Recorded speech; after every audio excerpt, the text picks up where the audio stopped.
भाग्य रेखा उल्टी चल रही हो, बृहस्पति चमक ही नहीं रहा हो, जिस काम में हाथ डालते हैं वो काम पूरा ही नहीं होता हो, तो एक बार काशी जाना, बृहस्पतिश्वर महादेव का स्पर्श करना, उनका अभिषेक पूजन करना और उनका स्पर्श कर कर एक बेलपत्र ब्राह्मण देवता से मांग कर लेकर आ जाना कि इन बृहस्पतिश्वर महादेव से मुझे एक बेलपत्र दे दो। तुम्हें पुखराज पहना कि नहीं पहना, हीरा रतन माणिक पहना कि नहीं पहना, वो बेलपत्र इतना चमत्कार कर देगी कि जिंदगी में कभी संपदा की कमी आएगी ही नहीं। अगर बृहस्पति नहीं चमके तो बृहस्पतिश्वर महादेव, जहां पर बैठकर बृहस्पति भगवान ने शंकर भगवान की आराधना करी है, रोज गंगा जल जाना, गंगा जल लेकर आना, शिव जी की आराधना करना, एक शिवलिंग का निर्माण करा, उसकी आराधना में बृहस्पति भगवान डूब गए, उसकी आराधना में बृहस्पति महाराज निरंतर लगे रहे और इतनी आराधना बृहस्पति महाराज ने करी, इतनी आराधना करी बृहस्पति महाराज ने कि शंकर भगवान सामने प्रकट हो गए। मांगो बृहस्पति, तुमको क्या चाहिए? कुछ नहीं, केवल आपका भजन। नाम रख दिया, तुम्हारा नाम बृहस्पति रहेगा। बृहस्पति भगवान का एक नाम बृहस्पति भी रख दिया और तुम साधारण नहीं रहोगे, तुमने मेरी आराधना करी है तो देवताओं के गुरु बनकर विराजमान होगे। अब अभी तक 2 भार इंद्र के पास में थे, बहुत ध्यान देकर समझना ये नवग्रह कथा को। 2 भार थे इंद्र के पास। इंद्र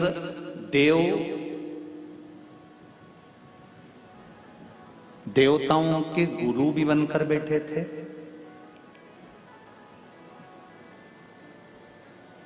देवगुरु बृहस्पति की जगह पूर्व में इंद्र ही देवगुरु का पद संभाल रहे और देवराज का पद भी इंद्र के पास में था। कौन कौन से पद थे? जम के बोलो जरा।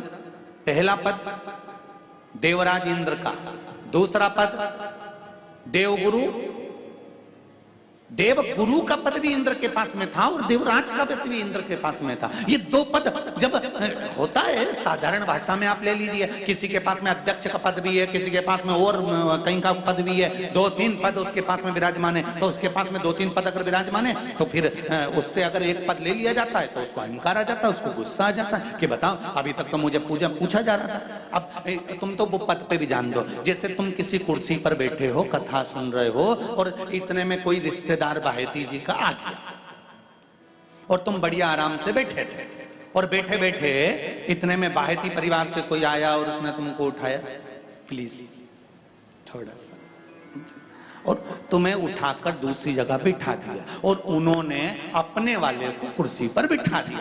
अब बोलो, जो उठा, जिसको उठाया था उसका भगोने जैसा मुंडा हुआ कि नहीं हुआ? अरे बोलो तो, अपन दूर कथा नहीं जाते, कथा अपन अपने ऊपर लेके चलो कि अपन कैसे समझें इस कथा को। बहुत अगर गहन तत्व की कथा सुनेंगे तो समझ में आएगी नहीं। यहाँ से सुनी, यहाँ से निकाल दी, बच्ची कुछ दी, ऊपर से निकल गई और मालूम पड़े थोड़ी देर बाद माताएं कुर्सी पे बैठी बैठी। अब फिर तो अपन तो अपने पर लेकर चलो ना कि जैसे कोई, आप कुर्सी पर बैठ गए और इतने में इनके रिश्तेदार कोई आए और आने पर उन्होंने कहा दिया तुम यहाँ से उठो, दूसरी जगह जाके बैठो, इतने में तुमको बुरा लग गया, बुरा लगा, मुंह भगोने जैसा हो गया, गुस्सा आ गया। उसी तरह इंद्र के पास में 2 सत्ता थी, एक देवराज इंद्र थे और दूसरे गुरु का पद भी इंद्र के पास में था। देवताओं के गुरु बनकर इंद्र घूम रहे थे, पर अब उल्टा हो गया। शंकर भगवान ने बृहस्पति महाराज को देवगुरु बना दिया।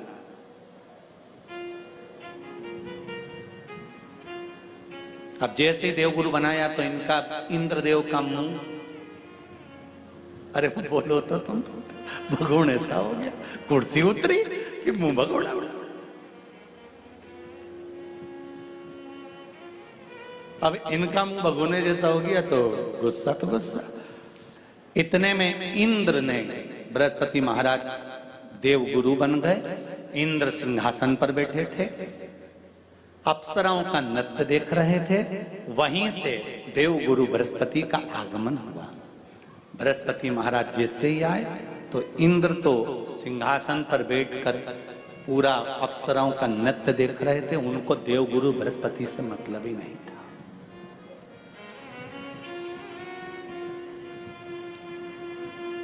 कोई स्थान नहीं, कोई सम्मान नहीं, कोई आदर नहीं, कोई आदर नहीं। जिसको घर के बड़े बुजुर्ग सम्मान देते हैं, घर के बच्चों का भी फर्ज है कि उसका सम्मान बच्चे करें। सही है कि गलत है? घर के बुजुर्ग उसको सम्मान दे रहे हैं ना, घर के बड़े उसका सम्मान कर रहे हैं ना, तो घर के बच्चे कहते हैं नहीं, वो तो हमारे लिए गलत सोचता है, हमेशा हमारे लिए अपशब्द बोलता है, हमेशा आड़ा टेढ़ा बोलता है। तो घर के बुजुर्ग कहते हैं तुम्हें क्या करना है, जब हम सम्मान दे रहे हैं तो तुम भी दो, हम आदर कर रहे हैं तो तुम भी करो।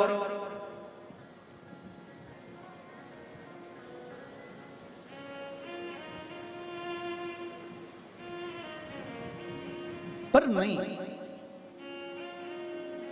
महाराज, आदर आप भी करो, सम्मान आप भी करो, पर वो आदर वो सम्मान बहुत मुश्किल। अब जब बृहस्पति महाराज का सम्मान नहीं हुआ, बृहस्पति महाराज वहां से उठकर चले गए, बोले नहीं। जो समझदार होता है वो तुरंत कह देता है कोई बात नहीं, मैं चले जाता हूं। कोई मुख पर क्रोध नहीं, कोई चिड़चिड़ प्रवृत्ति नहीं, कोई अपशब्द नहीं। एक बात मैं आप सबको कहना चाहूंगा, किसी जगह पर यदि आपका अपमान हुआ है, बहुत ध्यान देना जरा, कथा थोड़ी भारी है पर समझ लोगे आप।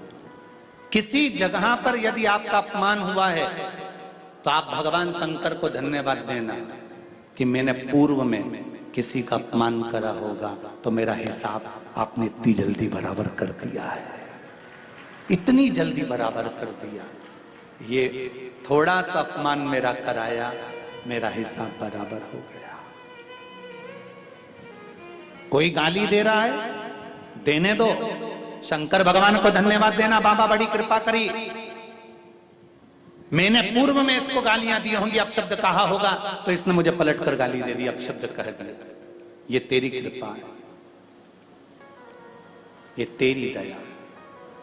और जब तक तेरी करुणा, तेरी कृपा, तेरी दया नहीं हो तब तक कुछ हो ही नहीं सकता। तेरी कृपा,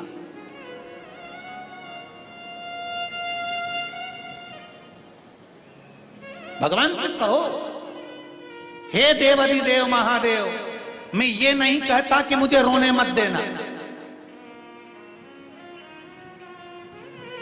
क्योंकि कर्म का भोग तो मुझे भोगना पड़ेगा। देवाधिदेव महादेव से कहो हे देवाधिदेव महादेव, मैं ये नहीं कहता कि मुझे रोने मत देना, पर इतना जरूर कहता हूं तेरे सिवा किसी दूसरे के आगे झुकने मत देना, बस इतनी कृपा कर। मैं ये नहीं कहता कि मुझे रोने मत देना, बस तुझसे निवेदन है कि केवल तेरे दरबार के अलावा किसी दूसरी जगह पर मुझे झुकने मत देना, क्योंकि मैं जानता हूं अगर तू मुझे अपना समझता है, झुकने नहीं दे सकता तो फिर रोने भी नहीं देगा, ये मेरा विश्वास कहता है। तू रोने भी नहीं देगा। एक पत्र में कहा है, देखिए,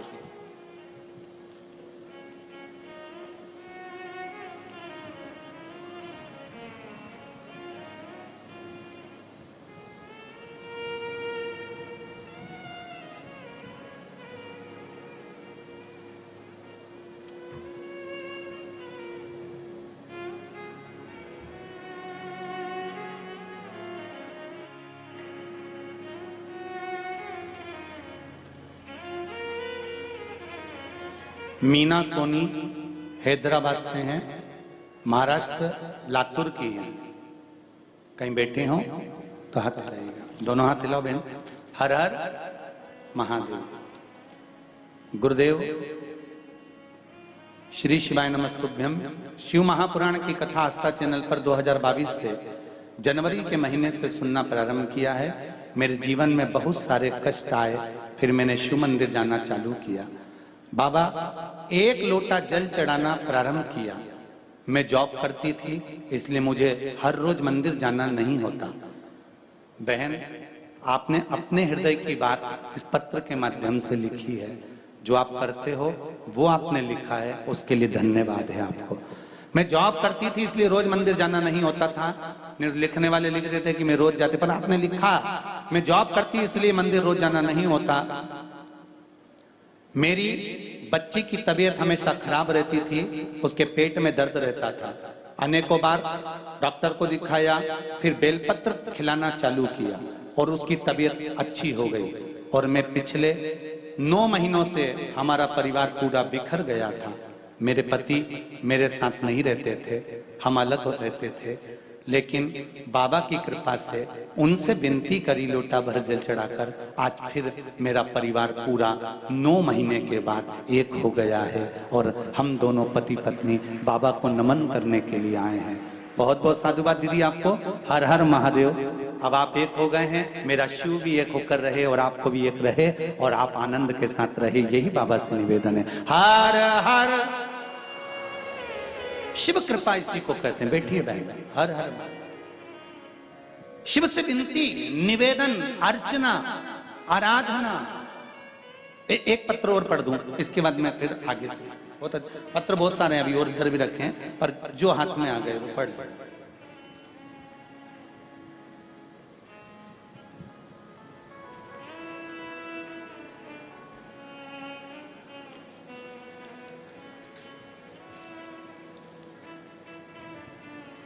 मैं राम सागर तिवारी गोरखपुर से हूं, हैदराबाद में रहता हूं। कहीं बैठे हैं राम सागर जी? आप ही हैं? दोनों हाथ हिला दीजिए। हर हर महादेव। मैं राम सागर तिवारी गोरखपुर से हूं, हैदराबाद में रहता हूं। मैं आपकी कथा टीवी पर सुन रहा था, आपका प्रश्न करना चाहता था। भोले बाबा की कृपा से आपका दर्शन हो गया। गुरुजी, आपने जो बेलपत्री का उपाय बताया था वो मैं करना चालू किया। बाबा की कृपा से मेरा शुगर नॉर्मल हो गया। कोई दवाई नहीं लिया था। गुरुजी, मेरा बाबा से यही प्रार्थना है कि मेरा बेटा 10वीं में है, वो भी बाबा की कृपा से आपकी भक्ति में और अच्छे नंबर से उत्तीर्ण हो। अब शुगर ठीक है आपकी? शुगर लेवल में है? बाबा की कृपा ऐसी ही बनी रहे, विराजमान होइए। हर हर महादेव। बैठिए बैठिए बैठिए। हर हर महादेव। शिव कृपा, शंकर की दया।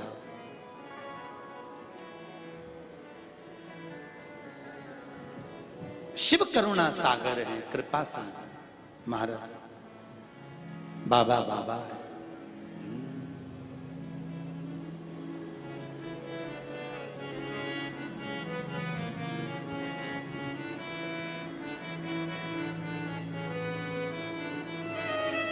बाबा शिव की कृपा है, शंकर के दान।